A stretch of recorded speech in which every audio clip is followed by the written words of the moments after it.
మ్యాథమెటిక్స్లోని సైన్స్లోని కూడా, సైన్స్లో ఎప్పుడు ఒకటే సబ్జెక్ట్ ఉండేది, ఒకటే కంపల్సరీ ఉండేది. ఇప్పుడు మ్యాథమెటిక్స్ అడ్వాన్స్డ్ అని, సైన్స్ అడ్వాన్స్డ్ అని ఒక కొత్త పేపర్ని తీసుకొచ్చారు. ఇది ఆప్షనల్.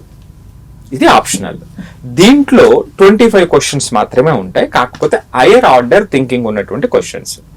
సో అవి ఇక్కడ ఉండేటువంటి చేంజెస్. అంటే మొట్టమొదటిగా 10th క్లాస్, ఇప్పుడు 10th క్లాస్ చదువుతున్నటువంటి పిల్లలు, పేరెంట్స్ అర్థం చేసుకోవాల్సినటువంటిది.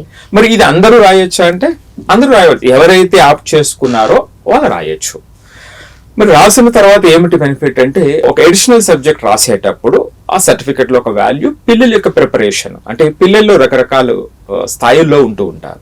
కొంతమంది వెంటనే గ్రాస్ప్ చేసుకుంటూ ఉంటారు, మంచి క్రిటికల్ థింకింగ్ ఉంటుంది. సో అలాంటి వాళ్ళ కోసం, అలాంటి పిల్లల్ని ఎంకరేజ్ చేయడం కోసం ఈ mathematics advanced, science advanced papers అనేటువంటివి ఇంట్రడ్యూస్ చేయడం జరిగింది. ఈ ఓన్లీ 25 మార్క్స్ కి 1 hour ఎగ్జామ్ మాత్రమే. ఇందులో 50% మార్క్స్ రావాల్సి ఉంటుంది. సో 50% మార్క్స్ వస్తే అది సర్టిఫికేట్ లో ఈ ఎగ్జామ్ అటెంప్ట్ చేసి క్వాలిఫై అయినట్టుగా ఇవ్వబడుతుంది. సో లెస్ దెన్ 50% వస్తే దాన్ని కన్సిడర్ చెయ్యరు. సో ఇదంటే ఇది పాస్ మీద ఎటువంటి ప్రభావం ఉండదు. సో ఎడిషనల్ గా మనం చూపించేటువంటిది ఇది ఒక రెండో అతి ముఖ్యమైనటువంటిది ఇప్పుడు ఉన్నటువంటి 10th క్లాస్ పిల్లలకి.